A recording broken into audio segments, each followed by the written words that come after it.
సినిమాకి వెళ్ళాం, ఏదైనా సినిమాలో విలన్ ఒక షాడిజం మెంటాలిటీ, సైకో మెంటాలిటీ ఉంటుంది. నిన్ను నా కాళ్ళ దగ్గరికి రప్పిస్తా చూడు అని సవాల్ ఇస్తుంటాడు. హీరో అంటాడు ఈ జన్మకి నీ వల్ల కాదురా అని. వీడి వల్ల కాదు ఈ జన్మకి, అయినా సరే విలన్ రప్పిస్తాడు. ఎలా? ఇంట్లో వాళ్ళందరిని తీసుకొచ్చి, ఫ్యామిలీని తీసుకొచ్చి అక్కడ కట్టేస్తాడు. అప్పుడు హీరో చచ్చినట్టు రావాలి విలన్ దగ్గరికి. అంటే నిన్ను రప్పియడానికి ఒక సైకో ఆలోచన చేశాడు. ఆడోళ్ళని పిల్లల్ని తాడుకు కట్టేసే సైకో ఆలోచనే కదా అది. అవునా? నేను రప్పించాడు. సేమ్ ఇలాగే ఈ సినిమా మనిషి కాబట్టి, ఈ మెంటాలిటీ ఉంది కాబట్టి ఇలా ఎన్నో సినిమాలు చేశాడు కాబట్టి, జగన్ ఆ సైకో అని ఎందుకు అన్నాడు అంటే, ఎప్పుడు మళ్ళీ సినిమా సంక్షోభం ఆ టైంలో, కరోనా తర్వాత సినిమా సంక్షోభంలో ఉన్నప్పుడు, ఇక సింగిల్ స్క్రీన్ థియేటర్లన్నీ మేము పెళ్లి మండపాలకో ఫంక్షన్ హాల్ దేనికో అమ్మేసుకుంటాం అనే సిచ్యువేషన్కి వచ్చినప్పుడు, ఆ టైంలో ప్రభుత్వం అండగా నిలబడాల్సిన టైంలో సైకో ఆలోచన చేశాడు. టికెట్ రేట్లు తగ్గించి 5 రూపాయలు 10 రూపాయలకి. ఎందుకు? దానివల్ల ఏమైనా ఉపయోగం ఉందా? జనాలు ఏమన్నా రోడ్ల మీదకి వచ్చి రాస్తారోకోలు చేశారా? టికెట్ రేటు తగ్గించండి, సామాన్యుడికి అందుబాటులో టికెట్ రేట్లు తీసి, ఎవరో ఏమి అల్ల, అందరు చూస్తున్నారు కూడా. ఈవెన్ బ్లాక్ లో కొని కూడా సినిమాలు చూసే రేంజ్కి వచ్చాం. ఆర్థిక పరిస్థితి బాగా మెరుగుపడింది. అయినప్పటికీ ఎందుకు అలా చేసావంటే, నువ్వు ముఖ్యమంత్రి అయిన తర్వాత ఎవరు బొకేలు పట్టుకొని రాలా, కనీసం హాయ్ చెప్పలా, మండింది. మీ అందరినీ నా కాళ్ళ దగ్గర తీసుకొస్తా చూడు అని చెప్పి నీకు వచ్చిన సైకో ఆలోచన అది. సినిమాలో విలన్కి వచ్చినటువంటి ఆలోచన వచ్చింది నీకు.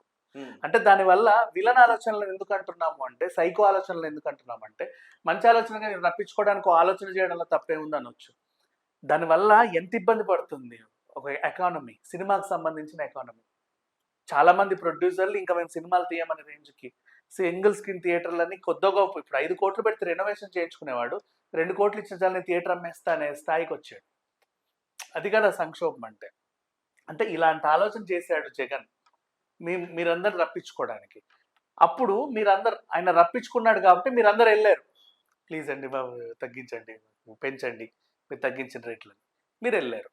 మీరు వెళ్ళినప్పుడు ఫస్ట్ ఉన్నది ఏంటి? అప్పుడు పేరు నాని వచ్చి తర్వాత పోసా నేను కలవండి అని చెప్తే, సార్ ఇప్పుడు కలవడా ఫ్యాన్ అన్నాడు. అలా 2 సార్లు. అదేంటి ఎట్లా వెళ్తాం, ఆయన పిలుస్తున్నందుకే కదా మేము వచ్చాము, అట్టెట్ట పిలుస్తారంటే ఎల్లుండి కలుతాడు బా అంటే, అప్పుడు ఎల్లుండి వచ్చాడు మళ్ళీ వీళ్ళందరూ. అంటే అప్పటికి 2-3 సార్లు కలవకుండా 3వ-4వ సారి కలిశాడు. అవునా? సైకిక్ ఆలోచనేగా. అంత ఇబ్బంది పెట్టాడు. అంటే నా దగ్గర రారా, అదే చంద్రబాబు నాయుడు గెలిస్తే మొత్తం బొకేలు గిక్కేలతో అన్ని ట్వీట్లు పెడతారు, నేను గెలిస్తే అసలు నన్ను కేర్ కూడా చేయరా మీరు, ఇప్పుడు మీ సంగతి చెప్తా అని ఒక సైకిక్ ఆలోచనతో ఆయన వచ్చాడు అనేది బాలయ్య గారి మైండ్లో ఉండిపోయినటువంటి అంశం. ఇది సంగతి.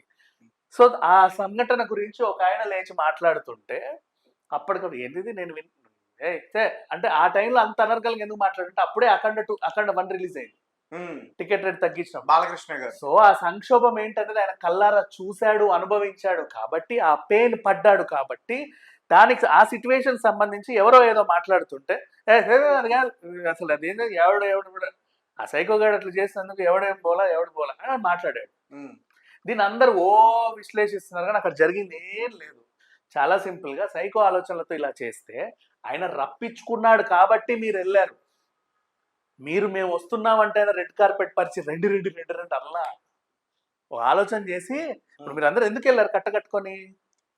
ఇండస్ట్రీకి మంచి లేదు కాబట్టి ఏదో మంచి చేయాలని, జరగాలని కోరుకొని వెళ్ళారు. అసలు ఆ చెడు ఎందుకు జరిగింది?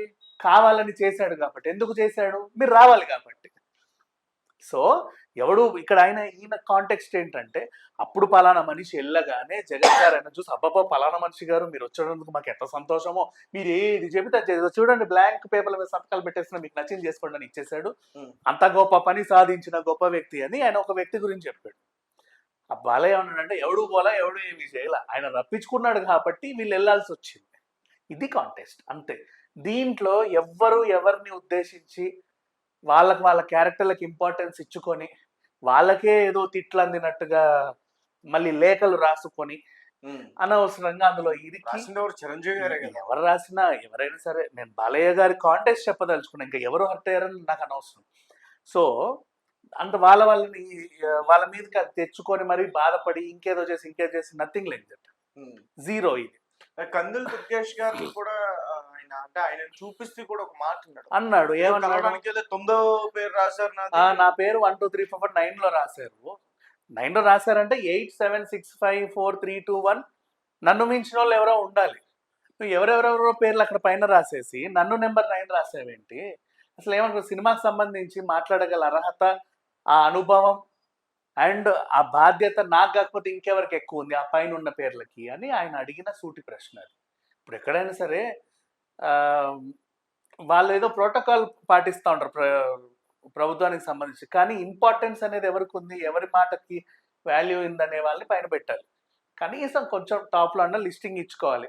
నువ్వు ఈ పక్కోళ్ళు ఆ పక్కోళ్ళు ఎదిరింటోళ్ళు పక్కింటోళ్ళు అందరి పేర్లు రాసుకొని పలానా కాలనీ ఆయన కూడా వస్తున్నాడులే అన్నట్టు కింద ఎక్కడో రాసేస్తే వాళ్ళకి నచ్చవు. అక్కడ ఆయన అలా మాట్లాడుతూ ఎవడిది రాసింది అనేది కూడా అన్నాడు. దుర్గేష్ గారిని అడగడం జరిగింది. తప్పేముంది? కరెక్టే అన్నాడు కదా, తప్పేముంది? ఆయన అన్న దాంట్లో ఎక్కడ తప్పలేదండి. ఇంకొకటి, ఒక సిచ్యువేషన్ విన్న వెంటనే లేచి మాట్లాడాడు, అంతేనా? అంతేగాని ఎవరున్నారు, నేనేం మాట్లాడాలి, నేను మాట్లాడే దానివల్ల ఎవరు హర్ట్ అవుతారో ఎవరు హ్యాపీ ఫీల్ అవుతారని ఏం ఆలోచించాల.